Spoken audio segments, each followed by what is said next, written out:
Popcorn Counter. We run the Two Real Cinema Club here, and most episodes we watch 2 movies and talk about them, but ideas come up when we're talking, and we don't get to talk about them during the episode, so we save them and chat about them at the Popcorn Counter afterwards. I'm James Ruzicka. And I'm Andres Lorente. The people who sell us popcorn know us well, because we're always standing here. We're always talking. hanging out here a lot, actually. You're right. Go home smelling of oil. I discovered something this week, so listen to this, right? I learned a new word. You'll appreciate this. The word I learned this week is sexposition. I love it. Which is apparently a real thing. It's when you need to have an exposition scene in a movie, but without making it boring for the audience. So what you do is you do your exposition during a sex scene. Oh, that's not quite what I had in mind, but I like this too. It's both clever and grotesque. Apparently, they do this a lot on Game of Thrones. I haven't seen Game of Thrones. But apparently, it's a big thing. So yeah, people will get bored when you explain the story. So let's have some naked people while we do it. I personally think, though, tell me if you agree with this. I think there is less sex in movies now than there used to be.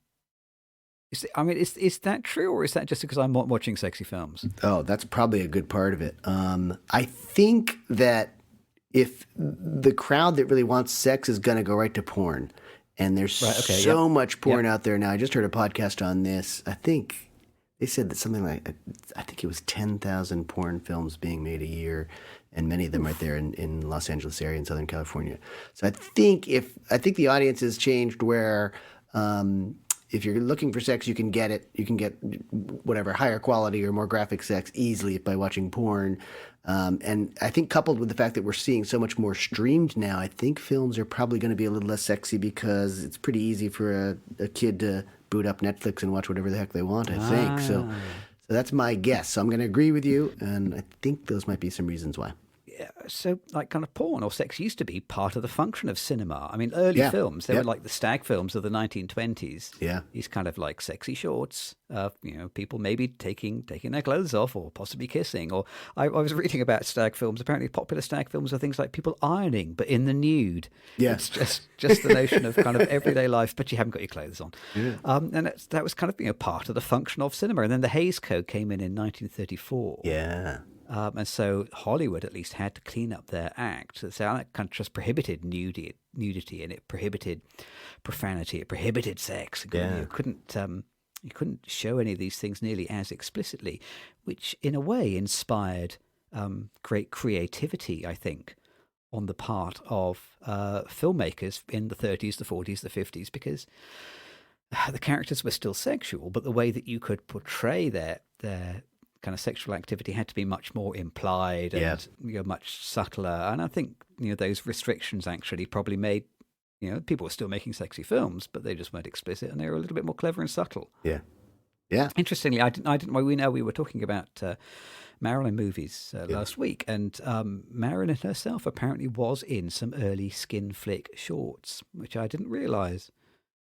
So even she was kind of either a victim or a protagonist or a beneficiary of these kind of early sexual films. Yeah, I think that's treated really quickly and kind of poorly in the film Blonde, I thought, because there were some sort of montage moments where you see her on film covers or film magazine covers, I should say, and posters and things like that. But I think once in a while those posters would become sort of moving image. And I think that was to sort of show that she was in these films as well. So you're absolutely right. And it was treated a little bit, but really quickly in Blonde.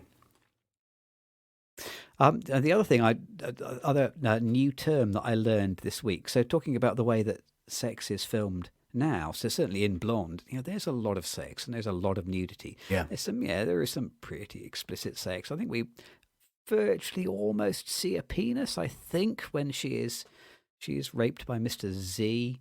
And certainly it's some fairly intimate photography of her and John F. Kennedy when he kind of gets her into her his hotel room. But apparently scenes like this in mainstream movies now are filmed using an intimacy coordinator. True, yeah. which is not something that I had ever heard of. So in the same way that you have a stunt coordinator, and the normal film director wouldn't undertake the responsibility of planning out stunts and figure out who's going to ride what horse and who's going to come off which motorbike, in the same way that there is a specialized job of somebody who will direct intimate scenes, who will advocate for the actors, who will be a go-between between the actors and the producer.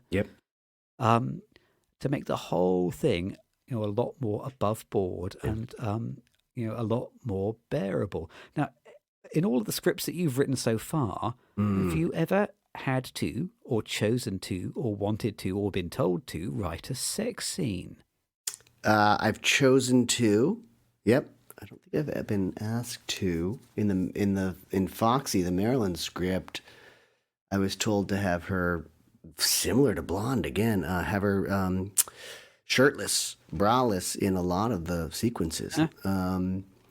But yeah, I've definitely written some. I've written sexual assault, which was really hard, and then I shared some of it with a group, and they told me I could tone it down a little bit, which is it makes for some tough discussions, but I don't find that kind of thing easy to write at all. And love scenes, I think sometimes it's left up to directors too. I remember when we were on the course at London Film School, I was told by my mentor I had written this love scene that I had based a little bit on lobster sex because the film features. I beg your pardon. Sorry, wait a second. You have to go back there. Sorry. Wait, that's right. What? Featuring sort of lobsters are very good lovers, and there's a lot of pheromones in the air, and they do it in a certain position and such. So that I had sort of imitated that, and he said, "You just have to write they make love," which I thought was. I thought that was ridiculous. So I'm not naming names here, but I was told, just to kind of undo what I had done. And I've since gone back and rewritten it so that it reflects more what I wanted. But at one point it just said, they make love. So I think they can be written. I think you're supposed to write them. But yeah, in this day and age for stage plays and certainly screenplays, when they're produced, there's definitely an intimacy coordinator on set working with the actors to make sure they're doing things that they feel comfortable doing, and I think it gets very rehearsed. Blonde was so funny because so much of the film is about sexploitation, and the intimacy coordinator would have been directing things or helping things that we would not put to film today, but because they were happening in the 1950s, they would have to sort of recreate those sorts of things. And what I noticed in that film was it's mostly Marilyn alone. It's like she's a vessel for pleasure, but you don't really see her in the same scene with her partner very much. It's more or less just they're kind of tight shots on her face in most cases, and you see a lot of nudity on her part and a tiny bit on the men's parts, but it's more that it's focusing on her facial expressions for the most part, and you know the situation she's in, what's happening, but you could have filmed those scenes without any man on set or any partner on set. So it was interesting. I thought there was a real irony in that, in the fact that film seemed to be so much about sexploitation, and yet you'd have to go back, and they chose to really make it very graphic to a point where you wouldn't film a scene like that now unless you were trying to recreate something from an earlier time, I don't think. I mean, so all of the sex that happens in Blonde is very much non-sexy sex, isn't it? Yeah. It's and this is like two different skills, isn't it? You can direct a scene about sex, which is showing somebody being exploited or assaulted or not having a great time. Yeah. And it's a different challenge to shoot a scene. And I think those scenes are probably easier to write and easier to direct. Whereas a scene where you have to have people who are having fun sex and intimate sex and nice sex, it somehow strikes me as harder to write and more embarrassing to film. I'm happy to say that I've never written anything less chaste than a kiss and some holding hands. I think, and I'm always kind of very aware of. Actually, no, wait a second. Actually, now I take that back. So a few years ago, I wrote a television pilot about the early days of the sex industry on the internet, set in like the mid-90s. And that did open with a scene of a man arranging a liaison with a prostitute. Oh. But in that scene, she gets the guy to take all of his clothes off, and then her boyfriend bursts in pretending to be a cop, and they steal all of his money and his clothes and sort of go on the run. Yeah. Oh.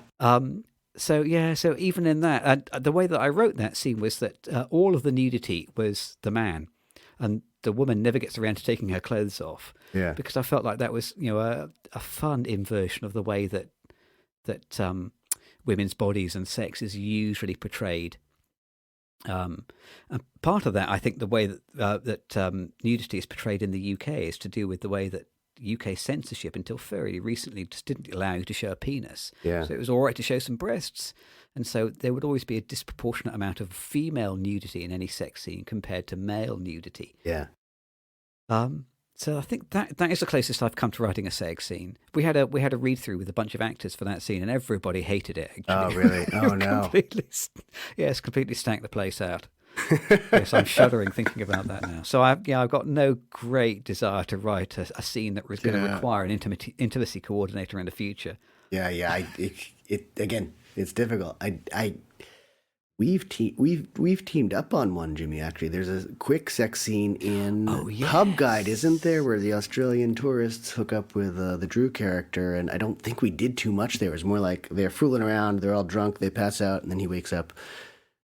I think there is another scene where Simon is cooking dinner in a pub kitchen and making love at the same time. You're right. I love that one. So we've done a couple. Oh, and then there's another one in a car. Isn't he having sex with someone in a car?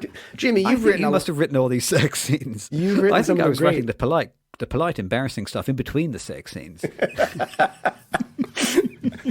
No wonder it hasn't sold yet. Okay. I thought sex sells. I think we need to get some popcorn. Let's get the popcorn. Yeah, let's get some popcorn. Before we say anything else embarrassing. All right. That sounds good. Best idea yet.